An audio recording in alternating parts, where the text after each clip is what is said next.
Some moments in life leave a scar so deep that no time can erase them. That night was one of them. The man who once vowed to love and protect me had already shattered my trust, turning my world into a nightmare. But betrayal wasn't enough. He wanted to break me completely. Suddenly, he grabbed my hair and yanked it so hard that I gasped in pain. Then, he slapped me with such force that I collapsed onto the floor, my pregnant body hitting the ground with a painful thud. What happened next was beyond anything I could have ever imagined. Hello, my name is Alina Carter, and I am 28 years old. If you had told me a few years ago that my life would turn into a nightmare before transforming into something greater than I ever imagined, I would have laughed. But life has a way of showing us the truth in the most brutal ways. I was once a woman who believed in love, in promises, and in forever. I was once a woman who thought that marriage was built on trust and devotion. But I was wrong, so terribly wrong. I met Damian Wells when I was 23 years old, in a city that I had dreamed of building my future in, Everwood. At that time, I was just an ordinary fashion designer, working at a small boutique, hoping to one day launch my own brand. Damian, on the other hand, was nothing like me. He was rich, confident, and dangerously charming.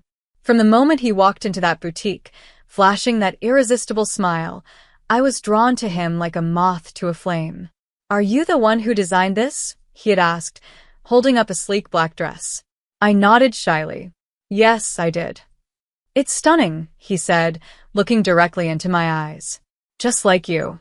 And just like that, he swept me off my feet. For months, he showered me with attention, expensive dinners, and whispered sweet promises about our future together.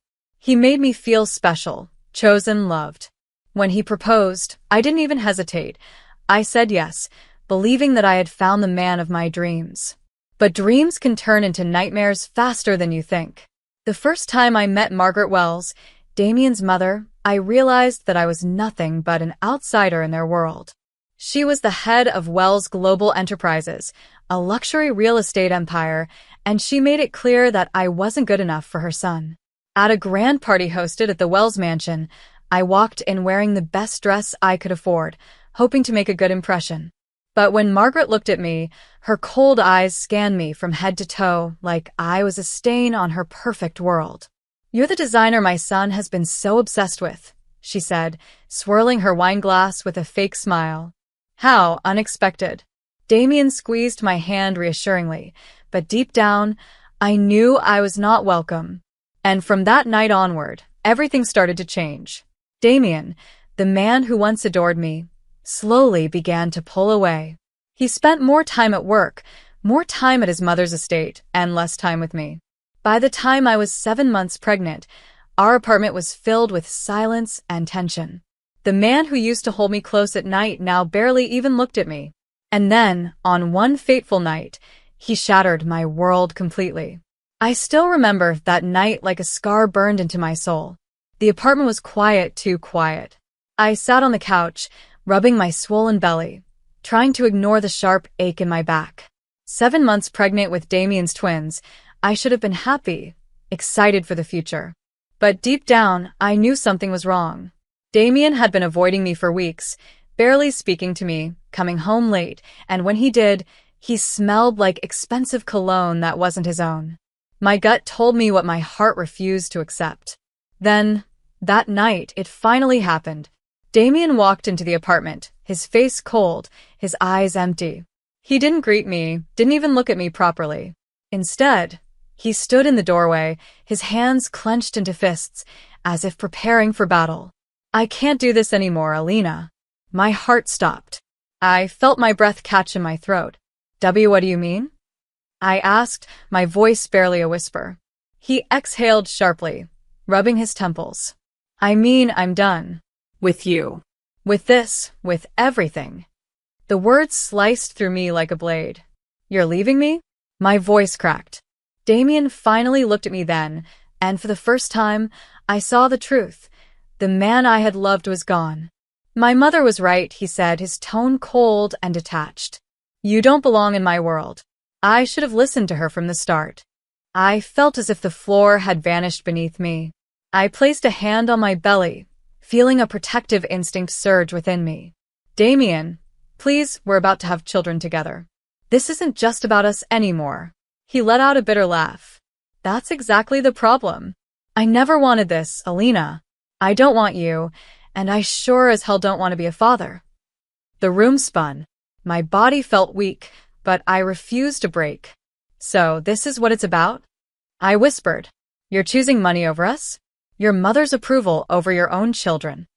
Damien's face twisted with frustration. You don't get it. If I stay with you, I lose everything. The money, the business, my future. And for what? A life I never wanted. Tears blurred my vision. The man standing before me was a stranger, a coward who had chosen greed over love. I should have stayed silent, should have let him walk away. But my pain turned to rage. You are a pathetic excuse for a man, I spat, my voice shaking. You're nothing without your mother's money. Without me. And one day, you'll realize that you lost the only people who truly mattered. That's when it happened. Damien's jaw tightened, his eyes darkened, and in an instant, his hand shot out, a sharp, brutal slap across my face. I gasped as pain exploded across my cheek, my head snapping to the side. My vision blurred with shock and tears, but before I could react, he grabbed a fistful of my hair and yanked it hard, forcing me to look at him. You don't get to talk to me like that, he snarled, his face inches from mine. You're nothing without me, Alina. Nothing. I winced as my scalp burned, my heart pounding against my ribcage. My body trembled, but not out of fear, out of fury. I looked straight into his eyes, refusing to let him see me break. No, Damien, I said, my voice dangerously calm despite the tears in my eyes. I am everything without you, and one day you'll beg for my forgiveness. He scoffed, shoving me away like I was worthless. Don't count on it. Then, without another word, he walked out of the door, leaving me alone, pregnant, broken, and abandoned. I touched my burning cheek, breathing heavily, shaking, but inside me, something changed. I knew I would never let Damien or his mother win. One day, I would rise from the ashes, and when that day came, I would take everything from him, just like he took everything from me. The night Damien walked out of my life, I felt like I had died.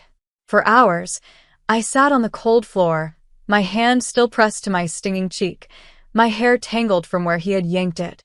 I was shaking, not just from pain, but from anger, humiliation, and heartbreak. I wanted to scream, to break something, to cry until I had no tears left. But then, a small movement in my belly reminded me, I wasn't alone.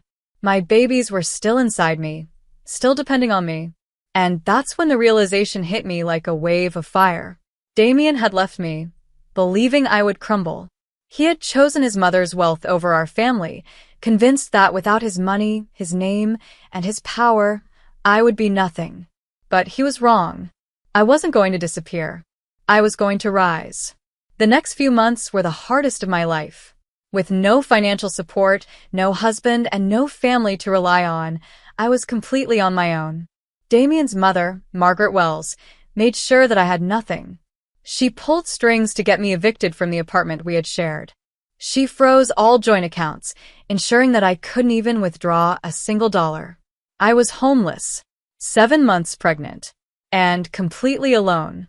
I knocked on doors, begged for help, but no one wanted to get involved. Damien's family had too much power, too much influence. If anyone helped me, they would face the Wells' wrath. I'm sorry, Alina, but I can't risk my business for this. I wish I could help, but I can't afford to lose my job. Maybe you should just go back and beg Damien. He's the father after all. I refused.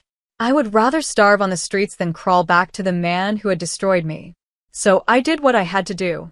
I took whatever jobs I could find, cleaning shifts at motels, working as a night shift waitress at a rundown diner, stitching clothes for local tailors. My feet swelled, my back ached, but I didn't stop. I barely slept, barely ate. But every single dollar I earned, I saved. I knew that one day, I would need it. When the time finally came, I gave birth in a cheap, overcrowded hospital alone. No husband to hold my hand. No family waiting outside. Just me. It was the most excruciating pain I had ever felt, but when I heard their first cries, a boy and a girl, the pain disappeared. I held them close, breathing in their warmth. They were so small, so fragile. I will never let anyone hurt you, I whispered to them, tears slipping down my face. I named them Luca and Ivy, names that belonged to no one but them. No connection to Damien. No part of his legacy. I refused to list Damien's name on the birth certificates. As far as I was concerned, he was already dead to us. But deep down, I knew the truth. One day, he would regret everything. One day, he would realize that he had walked away from the only thing that ever truly mattered. But by then, it would be too late. I didn't just want to survive. I wanted to win. Damien and Margaret thought they had destroyed me, but they had no idea who they were dealing with. I would become more successful than Damien ever imagined. I would build something greater than his family's empire. And when the time was right, I would take everything from him. But I knew I couldn't do it overnight. I needed time. I needed a plan. And that's when I realized I had one skill Damien's family had never taken seriously: fashion. I had spent years designing dresses, working in boutiques, dreaming of having my own label. But I had always been too scared to chase that dream. Not anymore. If people won't give me a chance, I'll take it myself. At night, when the twins were asleep, I sketched. I cut fabric. I stitched by hand. I poured every ounce of my pain, anger, and determination into my work. Then one day, an idea struck me. A high-profile charity gala was coming up, one hosted by some of the richest families in the city, including the Wells family. I knew what I had to do. I wasn't just going to attend that gala. I was going to make sure every single person there remembered my name. And that night would be the first step toward my revenge. I had nothing. No status. No connections. No invitations. But I had talent. And I had a plan. The Wells family was hosting one of the most prestigious charity galas of the year. It was an event where the rich and powerful came to flaunt their wealth, wearing designer dresses, sipping on overpriced champagne, and pretending to care about charity. Margaret Wells would be there. Damien would be there. And so would I. Not as a guest. As a storm waiting to hit. I spent every waking moment designing, sewing, and perfecting the dress that would change my fate. A dress so breathtaking, so unique, that no one would dare ignore me. It was deep crimson, a shade that screamed confidence and danger. The fabric hugged the body like a second skin, flowing down in layers so smooth it looked like liquid fire. The open-back design revealed just enough to be bold yet elegant, while a delicate silver thread wove across the fabric like lightning streaking through a stormy sky. If they won't give me a seat at their table, I muttered, running my fingers over the final stitches, then I'll burn the whole damn table down. The night of the gala, I arrived without an invitation. No one noticed me at first. I was just another woman stepping out of a cab, my heels clicking against the marble pavement as I made my way up the grand staircase. But then they saw the dress. The moment I stepped inside, heads turned. Women gasped, men stared, and whispers spread through the crowd like wildfire. Who is she? That dress, it's stunning. I've never seen anything like it before. I walked with purpose, my chin held high, pretending like I belonged there. Because tonight I did. And then, my eyes locked onto Margaret and Damien Wells. They were at the center of the room, surrounded by their elite circle. Margaret, as always, looked composed, sipping her wine like a queen overlooking her kingdom. Damien stood beside her, looking as polished and powerful as ever. But when his gaze met mine, he froze. For the first time since he had left me broken and pregnant, Damien Wells looked at me and saw something he never expected. I wasn't the helpless woman he had abandoned. I was fire. I was power. I was his biggest mistake. Damien's mouth parted slightly, shock flickering in his eyes. I smiled. A slow, knowing smile. He took a step forward, as if needing to confirm that I was real. "Alina?" His voice was barely above a whisper. Margaret followed his gaze, her usual expression of arrogance fading into something unreadable. She studied me, her eyes narrowing as if she were piecing together a puzzle she hadn't realized was missing. "You shouldn't be here," Margaret finally said, her voice as sharp as glass. I took a sip of the champagne I had just lifted from a passing waiter's tray, savoring the moment. "Oh, but I should," I replied smoothly. "You see, Margaret, I belong here more than you know." Margaret's lips pressed into a thin line. "You're a nobody." I laughed softly. "Not for long." And that was the truth. Because this night wasn't about revenge, yet. This night was about making sure the world knew my name. Before Margaret or Damien could say another word, a woman approached me, a socialite with connections in the fashion industry. "Darling, that dress is exquisite." Who designed it? I smiled. "I did." She gasped. "You're a designer? Do you have a label?" "Not yet," I said, sipping my champagne. "But I will soon." And just like that, the first step of my plan was in motion. Margaret and Damien could only watch as I was pulled into conversation after conversation, as people begged to know where they could buy my designs. That night, I left the gala with more than just attention. I left with my first real opportunity. And as I walked past Damien one last time, I leaned in just enough to whisper, "This is only the beginning." Then, without looking back, I disappeared into the night, leaving him standing there, watching me go, just like he had once done to me. Only this time, I was the one holding all the power. The night of the gala had changed everything. I wasn't just the ex-wife Damien abandoned anymore. I was a name people wanted to know. By the next morning, my phone wouldn't stop ringing. Designers, journalists, and socialites were all asking the same thing. "Who is Alina Carter?" And I made sure they got their answer. With the money I had saved from working endless shifts and the contacts I made at the gala, I took my biggest risk yet. I launched my own fashion brand, Carter Noir. It started as a small online boutique, showcasing a handful of exclusive, handcrafted designs, each dress carrying the same bold, striking elegance as the one I had worn that night. A dress should not just be worn, it should make the wearer unforgettable. That was my motto. And within just 6 months, Carter Noir went viral. Hollywood stylists started reaching out, models wanted to wear my pieces, and luxury magazines began featuring my work. Suddenly, I was no longer just a fashion designer. I was a threat. While I was rising, Damien was falling. Wells Global Enterprises, once an untouchable empire, was bleeding money, bad investments, a failing economy. And worst of all, Margaret's iron-fisted control was suffocating the company. I kept my eye on the news, watching as Damien and his mother struggled to keep their business afloat. Wells Global is facing severe financial losses.